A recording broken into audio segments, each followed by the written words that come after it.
പാകം തെറ്റി. നീ ഇതൊന്നിനും കൊള്ളില്ല. എടുത്ത് കളാ വടക്കേ കുപ്പയിലേക്ക് ചെയ്യാനും. അടുക്കളയിൽ ചായ തിളച്ചു തൂങ്ങിയപ്പോ ഒന്ന് ഓടിപ്പോയതാ ഞാൻ. അതുവരെ ഇവിടെ തന്നെ ഉണ്ടായിരുന്നു.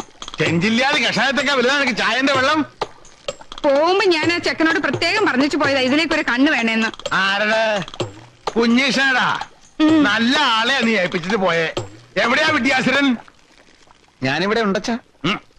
കണ്ണിന്റെ മുമ്പിൽ കിടന്ന് ഈ കഷായം തിളച്ചു തോന്നുമ്പോ ആ തീയെങ്കിലും ഒന്ന് കെടുത്തിക്കൂടായിരുന്നോ? കാർക്കോടക.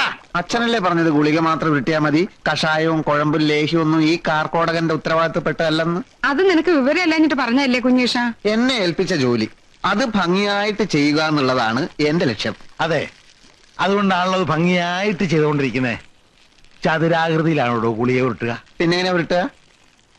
ഇത് കണ്ടോ ലക്ഷ്മിയെ, ഇതെങ്ങനെയാ മനുഷ്യന്മാർക്ക് കൊടുക്കും? ഓ, എന്റെ പ്രഥമ സന്തതിക്ക് ഇങ്ങനെ ഒരു ജന്മമാണല്ലോ ദൈവമേ നീ കൊടുത്തത്. അച്ഛാ, എന്നെ അങ്ങനെ ഇടിച്ചു താഴ്ത്തരുത്. എടാ, നിന്റെ അനിയൻ 3 മാസം കഴിയുമ്പോ MBBS പാസ്സായി വരും. അതിന് അന്ന് നീ ഇവിടെ ഈ ഗുളിക ഇങ്ങനെ ചതുരാകൃതിയിൽ ഉരുട്ടിയിരിക്കേ ഉള്ളൂ. എന്റെ കഴിവ് തെളിയിക്കാൻ അച്ഛൻ എനിക്ക് ഇതുവരെ ഒരു അവസരം തന്നിട്ടില്ലല്ലോ. എത്ര രോഗികളാ ദിവസം ഇവിടെ വരുന്നത്. ഒരു ചരങ്ങ് പിടിച്ചവനെങ്കിലും പരിശോധിക്കാൻ അച്ഛൻ എന്നെ സമ്മതിച്ചിട്ടുണ്ടോ? നല്ല കഥയായി. ചരങ്ങ് പിടിച്ചവനെ നീ ചികിത്സിച്ച് അത് കുഷ്ടായി മാറും. പ്രീ ഡിഗ്രിക്ക് സുവോളജി എടുത്തിരുന്നെങ്കിൽ MBBS എനിക്കും സീറ്റ് കിട്ടിയേനെ.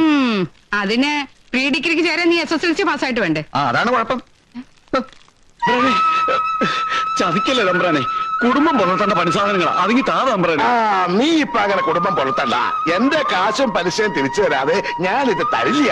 മാസം 6 ആയില്ലേ, നീ പറ്റിക്കുക. നിന്റെ അച്ഛൻ കുഞ്ഞിക്കണാരാൻ വിചാരിച്ചാലും എന്നെ പറ്റിക്കാനാവില്ല. പണിയില്ലാഞ്ഞിട്ടല്ലേ തമ്പ്രാനെ പൈസ? പണിയില്ലാത്തവരെന്തിനാ പണിയായുധം? ഇത് ഇരുമ്പാ, വെറുതെ വെച്ചാ തുരുമ്പെടുക്കും. നീ എവിടെയെങ്കിലും പോയിട്ട് എന്റെ കാശി കൊണ്ടുപോവാ.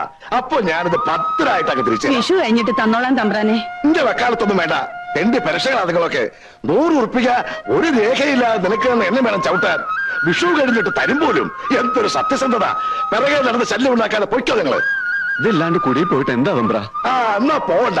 ഈ നട്ടപ്പോലെ വെയിലത്ത് ഇവിടെ തന്നെ നിന്നോ.